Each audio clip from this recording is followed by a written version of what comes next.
Quando você aprende a fazer isso com ações, você simplesmente não quer fazer com outra coisa. Acho que esse é o grande segredo da estratégia, o fato dela ser simples e servir para qualquer um. Se o seu objetivo é multiplicar o seu capital várias vezes, nada melhor do que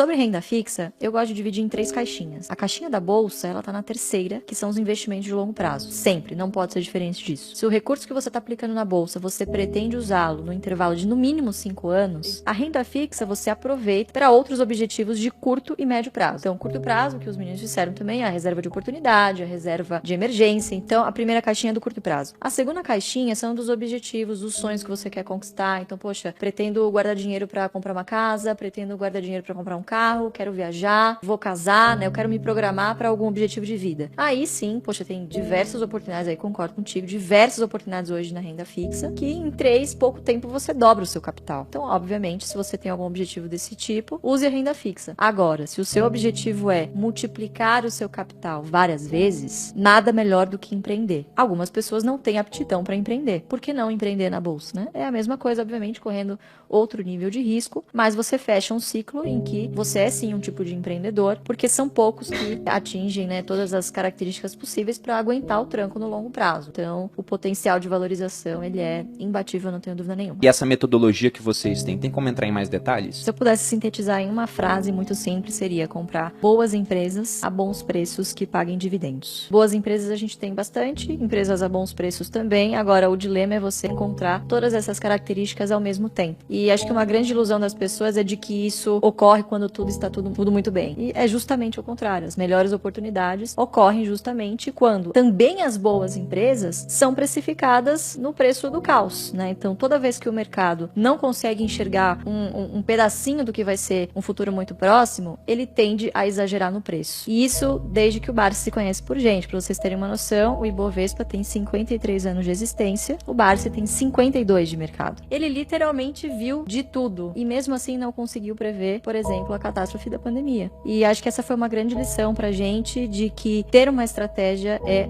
fundamental, porque ali você tinha um monte de gente desesperada dizendo pra você, faz isso, faz aquilo, venda, né? E ele não, continuou tirando a soneca da tarde dele, o patrimônio derretendo e ele lá usando o fluxo de dividendos dele pra engordar a carteira dele. Então o dividendo ele não serve somente pra te dar essa segurança no futuro, mas ele serve também pra te dar um fluxo de caixa pra nesses momentos em que boas oportunidades aparecem, você usa esse fluxo de caixa que vem dos dividendos para, obviamente, comprar essas boas oportunidades. E o dividendo vem justamente como esse fluxo para ajudar e manter você na estratégia, né? Porque dá um certo alento você ver ali, pelo menos caindo um dividendo na conta, enquanto seu patrimônio tá oscilando, né? Então, é uma estratégia bastante defensiva, ela é atemporal e ela pode ser usada em qualquer lugar do mundo. Em qualquer lugar do mundo você encontra boas empresas que pagam bons dividendos. Acho que esse é o grande segredo da estratégia, o fato dela ser simples e servir para qualquer um. O que você precisa ter para ser um vencedor nessa estratégia? Primeiro, prioridade. Segundo, disciplina. Terceiro, paciência, né? São características que não necessariamente você nasceu com elas, mas são características treináveis. Você aprende a se tornar assim e descobre que se você tiver essas características, você chega mais longe. O Best nada mais é do que bancos, energia, saneamento, seguros e telecomunicações. São setores com uma maior previsibilidade, como você estava falando, e eu acho que essa previsibilidade na geração de fluxo de caixa é o que elimina essas oscilações excessivas. São setores de margens altas, protegidos relativamente, então com altas barreiras de entrada, poucos concorrentes por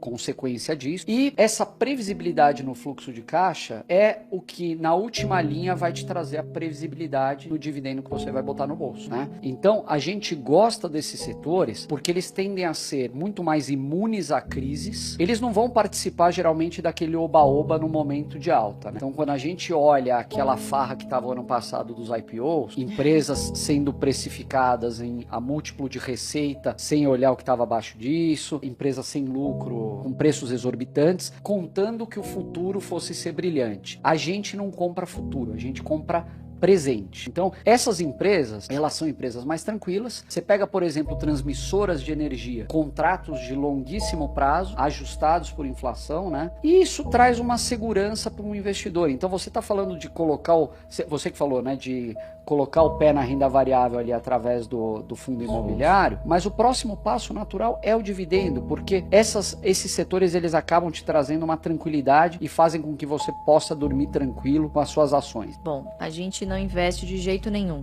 Primeiro, construção civil. Segundo, frigoríficos. Terceiro, varejo. Quarto, turismo e lazer. E o quinto, aviação civil. Porque são setores extremamente cíclicos e que nem o gestor mais competente do mundo poderia prever. Estão expostos assim a muitas adversidades que não estão no controle da empresa. Então, dificilmente eles serão bons pagadores de dividendo por muito tempo. Óbvio que existem excelentes empresas nesses setores, mas para essa estratégia a gente acaba deixando um pouquinho de lado. E o fato da gente ter uma prioridade, de você seguir uma linha de raciocínio, você precisa fazer as pazes consigo mesmo de que você vai olhar para o lado, você vai ver outras oportunidades que são boas, mas você vai ter que deixar passar. Então, acho que ter uma regra de não olhar alguma coisa, você saber o que você não quer na sua carteira, acaba te deixando um filtro muito mais assertivo e aonde você vai gastar suas energias. Eu duvido muito que essa fé que as pessoas têm hoje, porque tem uma legião de, seguidores ferrenhos aí dos FIIs. Eu duvido muito que essa legião continuaria tão fiel se algum dia, por exemplo, os FIIs não pagassem mais essa renda mensal. Eu acho que cairia por terra toda uma estratégia, né? Já as ações já se provaram inúmeras vezes em diversas outras adversidades, né? Inclusive na tributação de dividendos. Então, até 95, o dividendo no Brasil era tributado. E a estratégia não morreu. Inclusive, ela nasceu numa época em que os dividendos eram tributados. Então, pensando em perenidade e pensando justamente também no que o Fábio disse de oportunidades, né? Realmente, de fato, quando você aprende a fazer isso com ações, você simplesmente não quer fazer com outra coisa, saber avaliar. Quando passa esse oba-oba, na verdade, acho que nas ações, quando você faz metas em número de ações. Eu acho que pro pequeno investidor isso conta muito. Então o cara fala assim, quanto que eu quero receber mensalmente dessa empresa aqui? Sei lá, 3 mil reais. Aí ele começa, você olhar por esse lado, mas quantas ações eu preciso ter dessa empresa que paga dividendos há mais de 20 anos consecutivos, sempre nos mesmos períodos? Quantas ações eu preciso ter dessa empresa para atingir esses 3 mil reais por mês? Aí ele vai lá e faz uma conta. Eu preciso de, sei lá, 10 mil ações. Você começou a comprar 100 ações, o jogo já vira. Porque você vai querer sempre, primeiro, torcer para cair, porque você vai comprar mais com menos dinheiro. E segundo, você sempre vai estar de olho no dividendo que você vai estar recebendo. Porque o próximo aporte seu vai ser aporte mais dividendo. Então, você vê que é uma constituição, assim, não acaba. Você começou a comprar, automaticamente você já vai ser elegível ao próximo dividendo. Mês que vem você vai botar lá de novo o mesmo aporte ou um pouquinho maior, mais o dividendo. E quando você tem essa meta em número de ações, tudo fica mais tranquilo, parece. Porque você vai encarar essas baixas como um baita movimento. Você fala, o que eu pagava 50 reais, agora eu pago, sei lá, 25 e compro duas. Principalmente, a gente não tem ressalvas em investir em estatais, por exemplo, que são empresas que, as estatais que nós temos, estão no BEST, né, a maioria delas, e o fato de serem estatais e terem um risco político embutido, obviamente, que o mercado embute também um desconto maior, né? A gente sabe que, infelizmente, para os nossos políticos, as leis estão aí para eles acharem uma brecha, não é?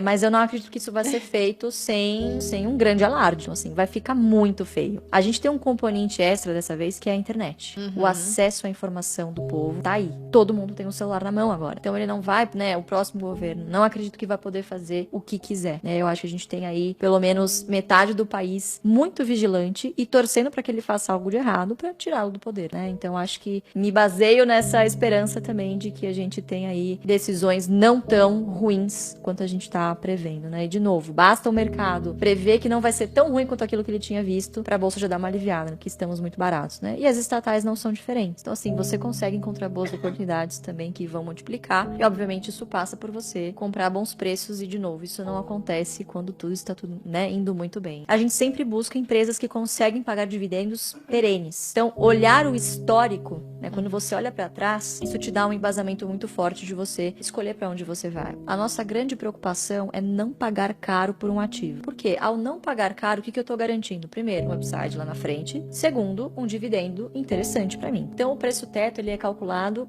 baseado no 6% na nossa métrica, de 6% no mínimo aceitável ao ano em dividendos. Toda vez que você vê uma narrativa sendo repetida muitas vezes e sendo usada como uma verdade absoluta de que isso vai acontecer, você pode ter certeza que se você fizer o contrário, contrário, você vai se dar melhor. Você tem mais chances de se dar melhor. Sempre, sempre acontece isso. Então, todas as vezes que a gente tem algum grande marco, não, eu não vou comprar porque lá na frente vai cair. Geralmente ocorre ao contrário, né? Porque a bolsa antecipa movimentos. Então, quanto menos você ficar suscetível a esse tipo de achismo, mais fácil você toma uma decisão e melhores preços você pega. Então, agora eu acho que a gente, respondendo na pergunta, sim, eu acredito sim que é um momento de oportunidade. Obviamente que precisamos ficar alertas pelo que está por vir, né? Não é você fechar os olhos simplesmente e ficar alheio ao que está acontecendo, né? Porque é realmente, na minha opinião, muito grave. Mas isso não vai de maneira alguma mudar a nossa estratégia, mudar o nosso comportamento com os nossos investimentos. Que na nossa experiência, nos últimos 53 anos do Ibov, foi assim. As boas empresas que estão na bolsa se superaram e saíram melhor, por exemplo, nesse período de crise. Quem se sai melhor? A padaria do seu Joãozinho ou o açaí? São empresas consolidadas que têm o potencial de repassar a inflação nos seus preços, né? Então, sim, eu acredito que a gente está vivendo mais um dos vários momentos que a gente já presenciou de oportunidade. E Brasil é isso. Exatamente, não tem atalho. É a única variável quando você pega a fórmula de juro composto, que é exponencial. Então, dê tempo ao tempo. 20 anos vai passar, inevitavelmente, né? E você vai querer olhar para trás e ter feito, poxa, eu investi há 20 anos atrás.